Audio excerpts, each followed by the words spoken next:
You know, language is so fundamental to who we are. It's how we think, how we connect, how we build our entire world. But what if I told you that this incredible tapestry of human voices is, well, it's unraveling at an alarming rate? Let's get into it. So, get this. Right now on planet Earth, humans speak somewhere around 7,000 different languages. 7,000! Each one is this amazing, unique window into a different way of being human. I mean, think about the incredible cliques of the Khoisan languages in southern Africa, or the fact that people can have entire conversations using whistles in the Canary Islands. The sheer variety of it all is just mind-blowing. But here's the thing, and it's a bit of a shocker. Linguists are predicting that by the year 2050, which is not that far away, up to 90% of those languages could be gone. Forever. That's not a slow decline, that's a cliff. We're talking about a mass extinction event, but instead of plants or animals, it's human culture, human knowledge that's disappearing. And this quote, wow, it just hits the nail on the head. We have to stop thinking about this as just losing some words. It's not like a dictionary getting a little thinner. It's like a library, an entire library of human experience burning to the ground. Every time a language dies, we lose generations of wisdom about everything. Medicine, the environment, philosophy, a whole way of seeing the world just vanishes.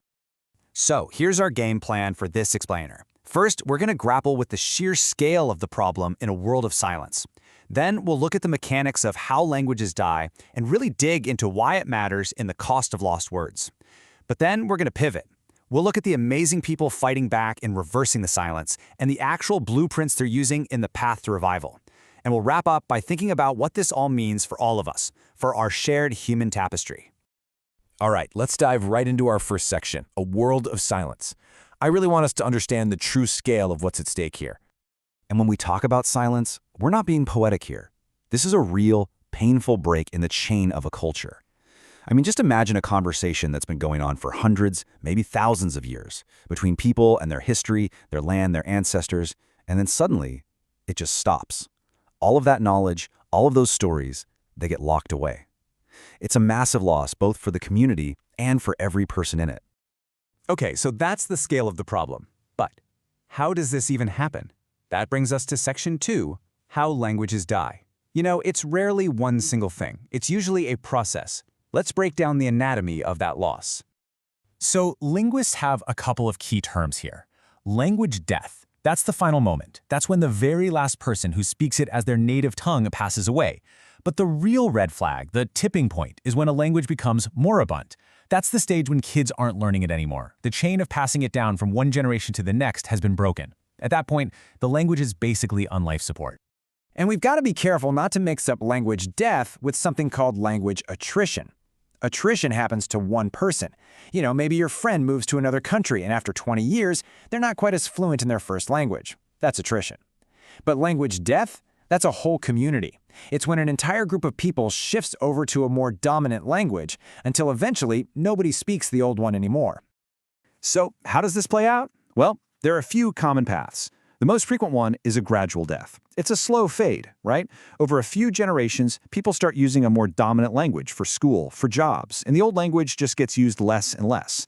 Then there's top-to-bottom death, where it dies in public first, in government, in the media, and retreats into the home before it fades completely. Radical death is just as brutal as it sounds. It's sudden, caused by something horrific like a genocide or a natural disaster that wipes out the speakers. And finally, you have linguicide, which is the intentional killing of language, often through government policies that literally forbid people from speaking their own tongue. So, okay, that's how it happens. But the big question, the one that really gets to the core of it, is why does this matter so much? What are we really truly losing? I mean, just picture this for a second.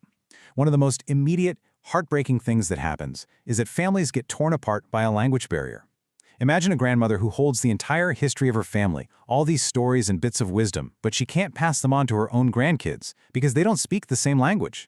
The elders feel isolated, and the kids feel disconnected from their own roots. It's a quiet tragedy playing out in homes all over the world. And it goes so much deeper than just the family. Every single language is its own worldview, right? A unique way of slicing up reality. Many indigenous languages, for example, have this incredibly detailed knowledge about the local environment, names for hundreds of plants and animals we don't even have words for. Each language is like a living museum holding the history and the values of a people. When one dies, it's like a unique form of human genius, something that took centuries to build just blinks out of existence. And if you think this is all just abstract cultural stuff, take a look at this.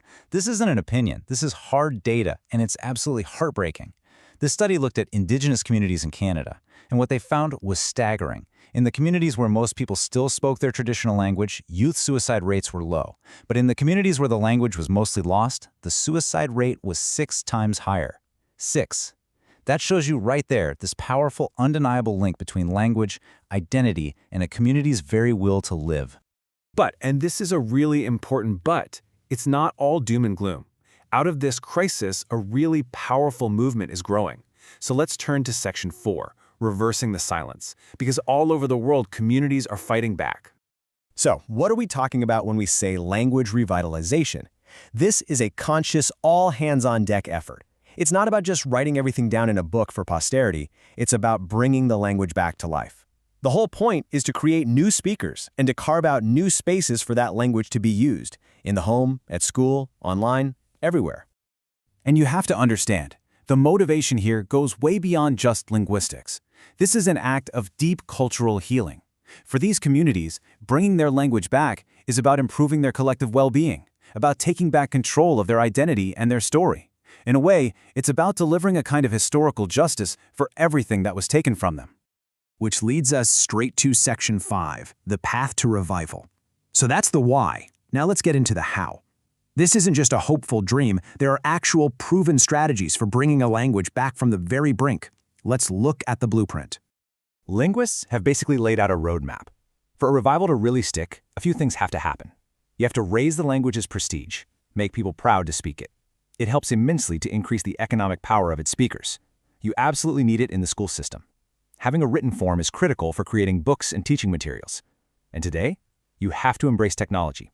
Apps, websites, social media, the whole shebang. And one of the most famous blueprints comes from a linguist named Joshua Fishman. Think of it like climbing a ladder. You can't just jump to the top. It has to start small, with adults learning the language, often from the last few elders. Then you build a small core group of speakers. The absolutely crucial next step is getting it back into the home, used between parents and children. Only then can you start moving up the ladder to schools, the workplace, and eventually government. If you try to jump straight to the top without building that foundation at the bottom, it's just not going to work. Now, what's really smart about the modern approach is that it's not one size fits all. The strategy you use completely depends on the health of the language. So if a language is just weakening and still has a lot of speakers, you can do things like immersion schools. But if it's moribund with just a handful of elders left, you need a different tactic, like the master-apprentice model, where a young person dedicates themselves to learning one-on-one. And things like using multimedia or reclaiming old place names, those are powerful tools no matter what stage you're at. Unless you think this is all just academic theory, we have some absolutely incredible success stories. Hebrew is the ultimate example.